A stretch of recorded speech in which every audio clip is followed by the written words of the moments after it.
Good morning, all of you. Today we are going to start with the second unit of 12th class economics, and the name of unit is money and banking.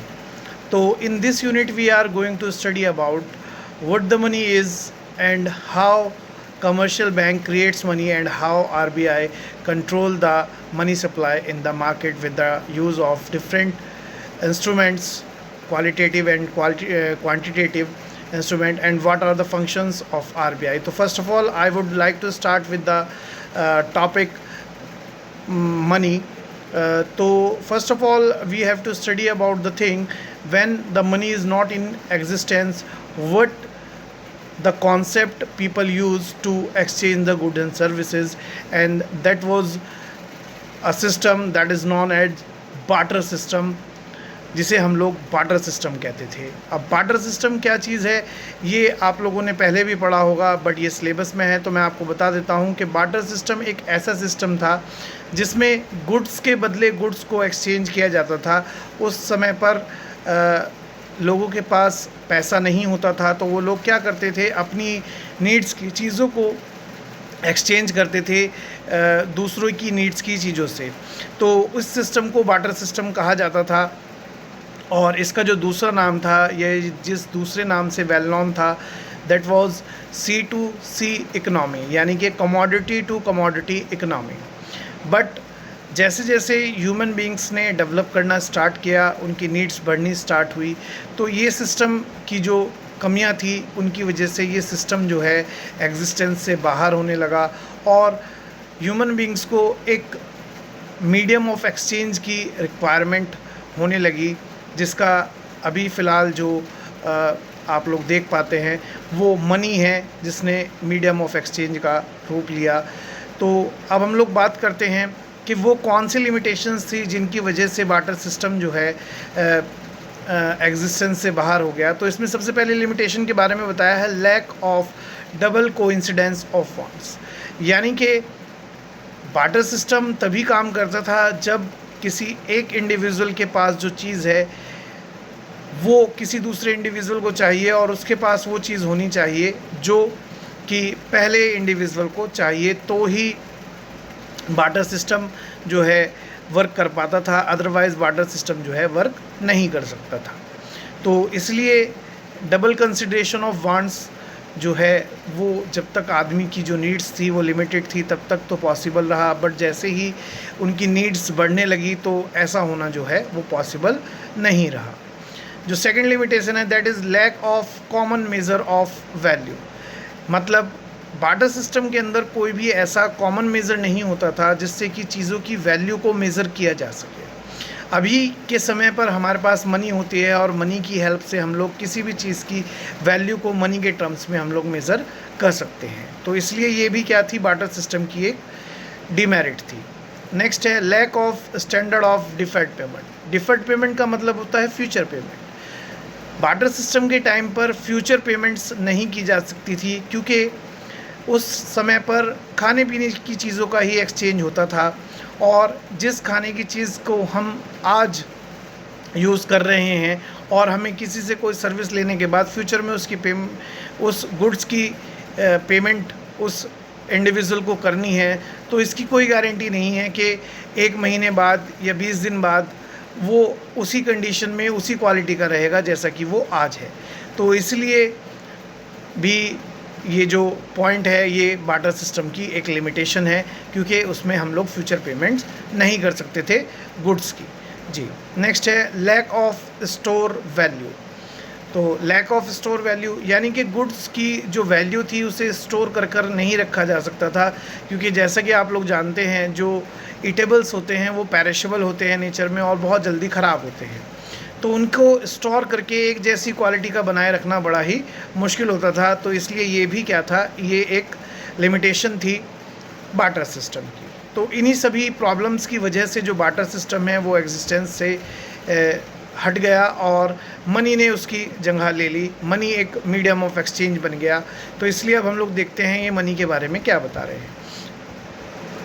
तो इन्होंने बताया money is anything which is generally accepted as a medium of exchange, measure of value, store of value and standard of deferred payments. तो इनका कहने का मतलब ये है कि मनी कोई भी वो चीज़ है जो बार्टर सिस्टम की जितनी भी प्रॉब्लम्स थी उन्हें दूर कर सके, यानी कि वो मीडियम ऑफ एक्सचेंज की तरह भी यूज़ हो सके, डिफर्ड पेमेंट्स भी हो सके, स्टोर वैल्यू भी हो सके और किसी चीज़ की वैल्यू को मेज़र भी किया जा सके, तो वो कोई भी चीज़ जो है वो मनी कहलाएगी। बट जो मॉडर्न डेफिनेशन है उसके अकॉर्डिंग क्या है, money is a medium of exchange accepted by all और इशूड बाय द गवर्नमेंट। यानी कि मनी कोई भी वो चीज़ है जो एक मीडियम ऑफ एक्सचेंज है, इशूड बाय द गवर्नमेंट है, गवर्नमेंट ने उसे इशू किया है, गवर्नमेंट की अथॉरिटी है उसको as a medium of exchange use करने की, और एक्सेप्टेड बाय ऑल, सब जनरल पब्लिक जो है उसे एक्सेप्ट कर रही है, तो that thing can be called as money. जी, अब नेक्स्ट में इन्होंने बताया है कि मनी सप्लाई क्या होता है। Money supply refers to the total value of money held by the public at a particular point of time in an economy. यानी कि किसी भी इकनॉमी में एक पर्टिकुलर पॉइंट ऑफ टाइम पर जितनी भी मनी जनरल पब्लिक के पास है, that all will be called the money supply.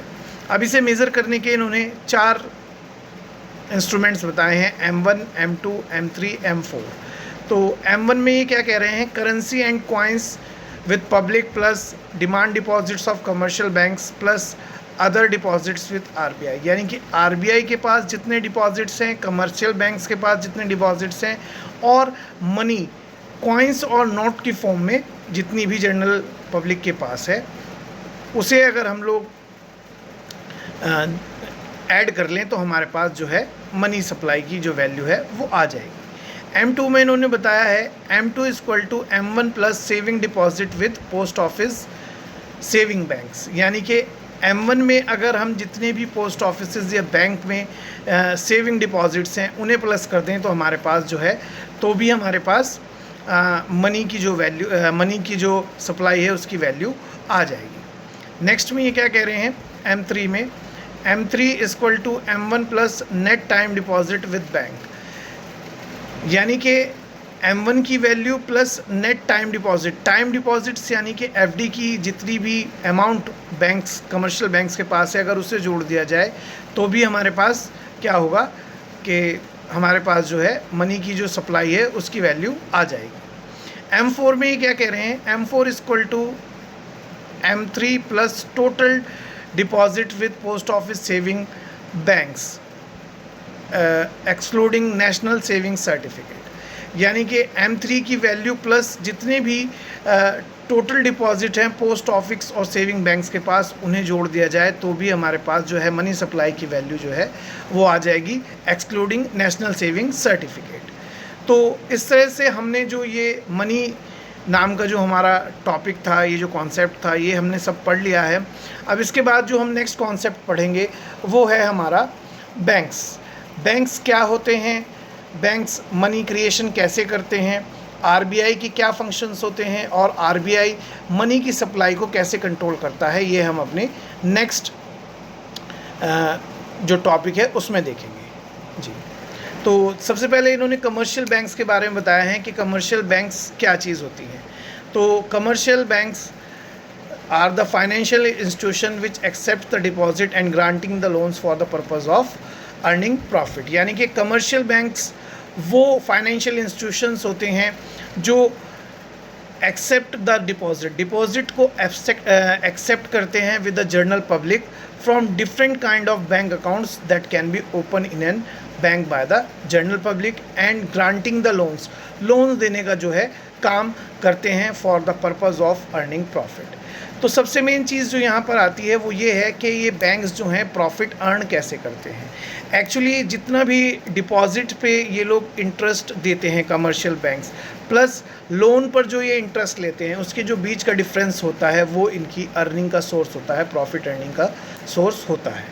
Ji, now next what they are saying, 2 essential conditions to be a bank. जैसे कि मैंने आपको बताया कि एक बैंक होने के लिए आपकी पास 2 एसेंशियल फीचर्स होने चाहिए, एक एक्सेप्टिंग द डिपॉजिट और एक ग्रांटिंग द लोन्स। यानी कि ये दो मेन प्राइमरी फंक्शंस होते हैं कमर्शियल बैंक्स के, जो एक कमर्शियल बैंक को परफॉर्म करने होते हैं, तो ही वो एक कमर्शियल बैंक कहलाएगा, अदरवाइज नहीं कहलाएगा। Next is money creation. Money creation का ये जो प्रोसेस है, अभी मैं जैसे ही हम ये बैंक वाला टॉपिक ख़त्म कर लेंगे आरबीआई वाला, इसके बाद आपको एक एग्जांपल से समझाऊंगा कि एक बैंक जो कमर्शियल बैंक्स है वो कैसे मनी क्रिएशन करता है with limited deposit with him, और उसे कैसे वो 2-3 गुना 10 गुना तक मनी क्रिएशन कर लेता है उस इनिशियल डिपॉजिट से। सबसे पहले हम लोग बात करते हैं सेंट्रल बैंक की। सेंट्रल बैंक क्या चीज़ है? सेंट्रल बैंक है that is the father of all the commercial banks in an economy like India जी। और किसी भी कंट्री में जो सेंट्रल बैंक होता है वो एक ही होता है, हमारी कंट्री में भी एक है, और जिसका नाम है आरबीआई यानी कि रिज़र्व बैंक ऑफ इंडिया। अब रिज़र्व बैंक ऑफ इंडिया क्या क्या फंक्शंस ऑपरेट करता है एक इकनॉमी में, हम लोग वो देख लेते हैं। और ये जो टॉपिक है ये हर साल बोर्ड एग्ज़ाम्स में आता है, फंक्शंस ऑफ सेंट्रल बैंक। ये जितने भी फंक्शंस दिए हैं इनमें से किसी एक या दो फंक्शंस को डायरेक्टली एक्सप्लेन करा लिया जाता है, और ये हर बार जो है एग्ज़ाम में, बोर्ड एग्ज़ाम में आता है। तो देखते हैं फंक्शंस ऑफ सेंट्रल बैंक। पहला जो हमारा फंक्शन है करेंसी अथॉरिटी, यानी कि जो सेंट्रल बैंक है वो हमारे देश की करेंसी को इशू करने की अथॉरिटी उसके पास होती है, जो कि सिर्फ आरबीआई के ही पास होती है और किसी के पास नहीं होती है। आरबीआई जो है हमारी जितनी भी करेंसी है वो इशू करता है instead of 1 rupees note and coins. उन्हें इशू करने का जो काम है वो फाइनेंस मिनिस्ट्री करती है इंडिया की। नेक्स्ट है बैंकर्स टू द गवर्नमेंट, यानी कि गवर्नमेंट के बैंकर का रोल प्ले करता है, गवर्नमेंट के बिहाफ पर गवर्नमेंट की जो पेमेंट्स होती हैं उन्हें देने का काम करता है, और गवर्नमेंट की जो इनकम होती है उन्हें अपने पास इकट्ठा करने का काम, प्लस उनकी जो अकाउंट मेंटेन होते हैं उन सब कामों को गवर्नमेंट के बिहाफ पर आरबीआई करता है। Next is bankers bank and supervisor. Bankers bank यानी बैंकों का भी बैंक है और उनका सुपरवाइज़र है। सभी जितने भी कमर्शियल बैंक हैं, चाहे वो प्राइवेट सेक्टर के हों चाहे वो पब्लिक सेक्टर के हों, उन सब के लिए रूल्स रेगुलेशन बनाना, गाइडलाइंस को फ्रेम करना, ये आरबीआई ही करता है, और उन गाइडलाइंस के अकॉर्डिंग ही कमर्शियल बैंक्स को अपना जो काम है वो करना होता है। और सुपरविज़न इसलिए होता है क्योंकि कमर्शियल बैंक्स की जितनी भी ट्रांजैक्शंस या जो भी अकाउंट वो लोग मेंटेन करते हैं वो सब अकाउंट्स और ट्रांजैक्शंस कमर्शियल बैंक्स को आरबीआई को शो करनी होती हैं। बिना आरबीआई के सुपरविज़न के वो कोई भी ट्रांजैक्शन आरबीआई से छुपाकर नहीं कर सकते हैं। तो इसलिए जो आरबीआई है वो बैंकर्स बैंक है और सुपरवाइज़र है। Next is control of money supply and credit, यानी कि आरबीआई जो है वो मनी सप्लाई को कंट्रोल करने का रिस्पॉन्सिबल होता है, और उसे कंट्रोल करने के लिए वो दो तरह के इंस्ट्रूमेंट्स होते हैं, जैसे कि मैंने आपको पहले भी बताया था, qualitative instrument and quantitative instruments. तो इन इंस्ट्रूमेंट्स को इन्फ्लेशन और डिफ्लेशन के हिसाब से यूज़ किया जाता है, जैसे कि रेपो रेट, बैंक रेट। ये दो रेट होते हैं जिन पे कमर्शियल बैंक्स आरबीआई से लोन लेते हैं, और जब भी इन्फ्लेशन या डिफ्लेशन की कंडीशन होती है तो आरबीआई इनकी जो रेट होती है इंटरेस्ट, उसे इन्फ्लेशन के टाइम पर बढ़ा देता है और डिफ्लेशन के टाइम पर घटा देता है, जिससे कि मनी सप्लाई को कंट्रोल किया जा सके। इसी तरह से और भी इंस्ट्रूमेंट्स होते हैं, जैसे कि बैंक रेट और रेपो रेट बताया मैंने। दूसरे होते हैं सीआरआर और एसएलआर, यानी कि लीगल रिजर्व रेशो के ये दो पार्ट होते हैं, कैश रिजर्व रेशो और स्टैट्यूटरी लिक्विडिटी रेशो। इनका यूज़ भी आरबीआई तब करता है जब मनी सप्लाई को घटाना या बढ़ाना हो। अगर इन्फ्लेशन का टाइम है तो आरबीआई क्या करेगा, लीगल रिज़र्व रेशो को बढ़ा देगा, जिससे कि मनी सप्लाई जो है वो इकनॉमी में घट जाएगी, और जब डिफ्लेशन होती है तो वो लीगल रिज़र्व रेशो की जो परसेंटेज होती है उसे डिक्रीज़ कर देता है, जिससे कि मनी सप्लाई जो है इकनॉमी में बढ़ जाती है।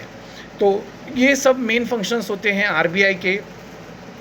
अब हम लोग सबसे इम्पॉर्टेंट टॉपिक की बात करते हैं इस चैप्टर के, वो है money creation process by commercial banks, यानी कि कमर्शियल बैंक्स जो हैं वो कैसे मनी का क्रिएशन करते हैं।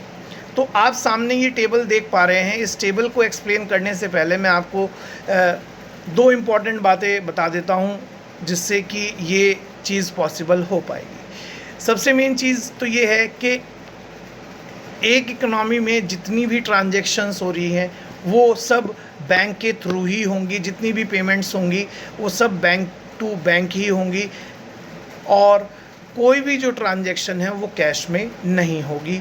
तो ही ये मनी क्रिएशन हम इस एग्ज़ाम्पल से पॉसिबल है कि कैसे होती है ये समझ पाएंगे और समझा पाएंगे, अदरवाइज़ तो पॉसिबल नहीं हो पाएगा। तो देखिए, सबसे पहले मैं आप लोगों को बता देता हूँ। सबसे पहले जैसा कि आप लोग यहाँ पर देख पा रहे होंगे कि यहाँ पर जो इनिशियल डिपॉज़िट है वो 1000 रुपीज़ है एक किसी भी कमर्शियल बैंक के पास। अब उसने क्या किया है, कमर्शियल बैंक ने 20%, ये जो 20% आपको दिख रहा है, ये 20% अपने पास एक रिज़र्व बना कर रखा है, जिसे हम लोग जिसे कमर्शियल बैंक इसलिए रखते हैं जिससे कि जितने लोगों ने पैसा जमा किया है उनमें से कुछ लोग पैसे को विड्रॉवल करने भी आ सकते हैं। तो ये अपने टोटल डिपॉजिट्स का 20% उसने अपने पास रिज़र्व करके रखा है, जैसे कि कभी भी कोई विड्रॉवल करने के लिए आए तो वो इनमें से विड्रॉवल कर सके। तो ये 1000 रुपीज़ का 20% होता है 200 रुपीज़। अब आप जैसा कि देख पा रहे हैं, ये लोन्स के लिए यहाँ पर इसके पास 800 रुपीज़ जो हैं वो बचे हुए हैं, ठीक है। तो ये 800 रुपीज़ कमर्शियल बैंक ने जो भी लोन लेने आता है उसे दे दिए, और दिए किस तरह हैं, बैंक अकाउंट के थ्रू ही कमर्शियल बैंक ने उसे किसी बैंक के खाते में ही या अपने यहाँ पर ये खाता खुलवाकर उसमें दिए हैं, ठीक है। अब सेकंड राउंड में क्या होगा कि ये 800 रुपीज़ जो यहाँ पर लोन के लिए दिए थे, ये फिर से यहाँ पर, क्योंकि बैंक में ही जमा हुए हैं, ये फिर से यहाँ पर आ जाएंगे। इनका फिर से इन्होंने 20% एज अ विड्रॉवल कंडीशन रखा हुआ है, और उसके बाद इनके पास बचे हैं 640 रुपीज़। इसे इन्होंने फिर से लोन में दे दिया है। इस तरह से ये 600 रुपीज़ भी लोन में चला गया, और ये फिर भी बैंक में ही है, ये यहाँ पर आ गया। तो यहाँ पर इन्होंने फिर से इसका 20% जो है वो रिज़र्व में रख दिया, और बाकी का जो पैसा है वो लोन के लिए दे दिया, दैट इज़ 512 रुपीज़। तो इस तरह से ही ये प्रोसेस चलता रहता है, और फाइनली आप देख पा रहे हैं यहाँ पर जो टोटल डिपॉजिट्स हैं, जो हमारे पास डिपॉजिट्स हैं, वो कितना हो गया, 5000 रुपीज़ का हो गया है। 1000 से 5000 रुपीज़ जो है कमर्शियल बैंक ने बना लिया है, और 4000 रुपीज़ जो है उसने अपने पास लोन जो बचा हुआ पैसा था उसे लोन में दे दिया है, और 1000 ये जो रुपीज़ हैं ये रिज़र्व में रखे हुए हैं, जिससे कि कोई भी अगर विड्रॉवल करने आए तो वो विड्रॉवल कर सके और बैंक के पास जो है पैसे की कमी ना हो।